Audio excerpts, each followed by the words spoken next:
सीहोर गौ माता न्याय यात्रा के अंतर्गत राष्ट्रीय संत महामंडलेश्वर कंप्यूटर बाबा आज सीहोर पहुंचे। उन्होंने पत्रकारों से चर्चा करते हुए मोहन सरकार पर तीखे प्रहार किए। उन्होंने कहा कि गौ माता भारतीय संस्कृति और आस्था का प्रतीक है। इनके संरक्षण एवं संवर्धन के बिना समाज की समृद्धि संभव नहीं है। बाबा ने बताया कि 7 से 14 अक्टूबर तक नर्मदापुरम से भोपाल तक भव्य जागरूकता यात्रा निकाली जाएगी। इस यात्रा का मुख्य उद्देश्य गौवंश की रक्षा, गौशालाओं की स्थिति सुधारना और संवैधानिक अधिकारों की पूर्ति के लिए जन जागरण करना है। संवाददाता राजकुमार मेवाड़ा की रिपोर्ट। सड़क पे आ गई और माननीय मुख्यमंत्री जी को जरा सा भी होश नहीं कि हम गौ माता का ध्यान रखें। और कई बार हम लोगों ने माननीय मुख्यमंत्री से अनुरोध किया कि गौ माता रास्ता में मरने को मजबूर हैं, भटक रही हैं और एक्सीडेंट हो रही, गौ माता भी मर रही है, इंसान भी मर रहा। तो फिर भी हम लोग को मिलने की आज दिनांक देवास में हम यहाँ सीहोर में हम बैठे हुए हैं और सीहोर में हम आज आपसे बात कर रहे पत्रकार बंधुओं से, तब तक भी मुझे अभी तक मिलने का समय नहीं दिया, संतों को मिलने के नहीं दिया कि गौ माता हम 2 मिनट 10 मिनट का समय निकाल के चर्चा तो कर लें। नहीं, मोहन सरकार को समय नहीं है। फिर क्या करे, संतों ने विचार किया और संतों के साथ में गौ रक्षकों ने, युवाओं ने और हमारे किसान बंधुओं ने सबने विचार किया क्यों ना गौ माता न्याय यात्रा निकाली जाए, क्योंकि अब गौ की दुर्दशा अभी नहीं तो कभी नहीं, कब होगी? अब जब यदुवंशी होने के बाद भी गौ का दर्द नहीं मानो तो कब होगी? तो हम लोगों ने माननीय मुख्यमंत्री से अनुरोध किया है कि गौ माता को गौ राज माता का दर्जा दिया जाए और दूसरा है गौ अभ्यारण्य कहीं बनाया जाए। मध्य प्रदेश में गाय ये जो है सब गौ अभ्यारण्य बनेगा तो गौ माता हमारी वहाँ पर प्रवेश करेंगी तो सुख से रह सकेंगी, रोटी खा पाएंगी और सुख से अपना जीवन व्यतीत कर पाएंगी। इसलिए हम लोगों ने, जब हमारी बात नहीं मान रहे हैं तो हम लोगों ने 7 अक्टूबर से 14 अक्टूबर तक नर्मदापुरम से लेकर के मुख्यमंत्री निवास तक इस बार हजारों की संख्या में गौ माता अपने गले में, अपने सिर पे ज्ञापन लेकर चलेगी और ज्ञापन गौ माता खुद का रहेगा।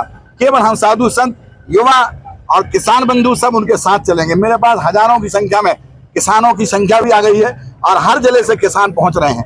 मैं आपके माध्यम से यहाँ सीहोर पहुंचा हुआ हूँ और सीहोर वासियों से अनुरोध कर रहा हूँ कि आपसे हमारा हाथ जोड़ के अनुरोध है कि आप लोग जो है गौ माता, अभी हमारा 10 मिनट लेट होने का हमारा कारण ये है, जैसे ही हम सीहोर में घुसे तो देखा कि पहले ही वहाँ कम से कम 20-25 गाय जो है बिल्कुल सामने थी, फिर हमने उसको बच करके यहाँ पहुंचे हैं। मतलब गौ माता की स्थिति बड़ी दयनीय है। इसलिए सभी सीहोर वासियों से मेरा अनुरोध है, क्योंकि सनातन की जननी ही हमारी गौ माता है और गौ माता के लिए हमें सबको करना है। इसलिए सभी लोग यहाँ पास में भी है, यदि जन जागरण करते हुए भी जाएंगे तो आप लोग एक दिन सुबह शाम को चलेंगे तो सुबह पहुंच जाएंगे। इसलिए सभी से हाथ जोड़ के प्रार्थना है, सभी सनातनियों से, सभी हिंदुओं से, गौ माता लेकर के न्याय दिलाने के लिए मुख्यमंत्री निवास पहुंचे और गौ माता को न्याय दिलाएं। देखिएगा, भारत में गाय कट रही है, गौ माता की दुर्दशा हो रही है, तड़प तड़प के मर रही है। यदि यही स्थिति रही तो आने वाली पीढ़ी जो है वो उनको 50 रुपए, 100 रुपए, 20 रुपए की टिकट कटाना पड़ेगी प्रदर्शनी की, और प्रदर्शनी में लगेगा कि गौ माता हमारी ऐसी रहती थी।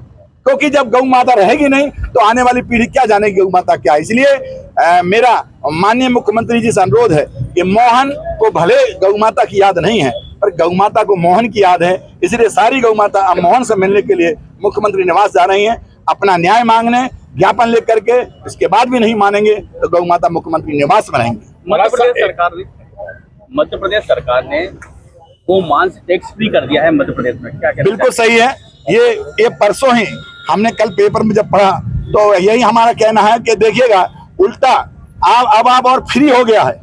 ये भोजन की सामग्री तो नहीं हुई पर गौमांस यहाँ पे टैक्स फ्री है। मतलब आओ, लाओ और बेचो, गौ माता को काट के बेचो। ये देखिए क्या हाल है। आखिर इसी गौ के नाम से सिंहासन पे बैठ गए, गौ माता के बेहाल हैं। अरे हम हिंदू हैं, हम सनातन हैं, हमें कलंक का पाप जो हमारे सिर माथे रहेगा।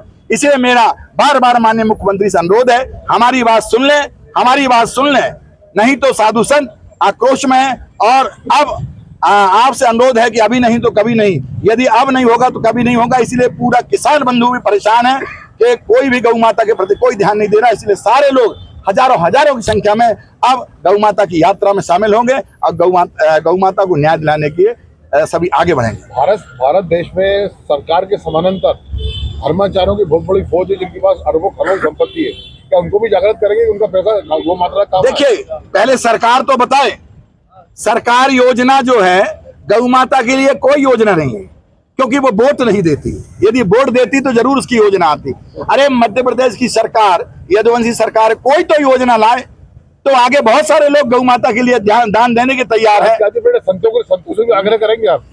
मैं संतों से भी आग्रह करूंगा, आम पब्लिक से भी आग्रह करूंगा। यहाँ बहुत लोग सभी लोग चाहते हैं गौ माता को हम दान करें, पर कैसे करें? परिस्थिति ऐसी है कि जब सरकार ही ध्यान नहीं दे रही है, कहते हैं हम बहुत सारा पैसा लगा रहे हैं गौ माता में, आपको कहीं दिख रहा है? मैं आपसे ही पूछना चाहता हूं कि सीहोर में ही गौ माता जगह जगह हर मोहल्ले में पड़ी हुई है, पूरी रोड में पड़ी हुई है। आप रोड से जाइए, 2 घंटा की जगह 4 घंटे लगेंगे, 5 घंटे लगेंगे, और बच गए तो ठीक, नहीं तो एक्सीडेंट यदि हुआ आपका तो कहीं माँ जाएगी, कहीं पिता जाएंगे, कहीं भाई जाएंगे, कहीं बहन जाएगी। ये हालत हमारे मध्य प्रदेश सरकार की। मैं पुनः हाथ जोड़ के प्रार्थना है कि गौ माता को, क्योंकि 33 करोड़ देवी देवता है मोहन सरकार, आप ध्यान रखें। गौ माता ये विपक्ष की गौ माता नहीं है, ये गौ माता विपक्ष नहीं है। माननीय मोहन यादव जी, माननीय मुख्यमंत्री जी, इसे विपक्ष ना समझें, ये सनातन की जननी गौ माता है। इसलिए ऐसा व्यवहार गौ माता के लिए तो ना करो। इसलिए हमारा आप सबसे कहना है,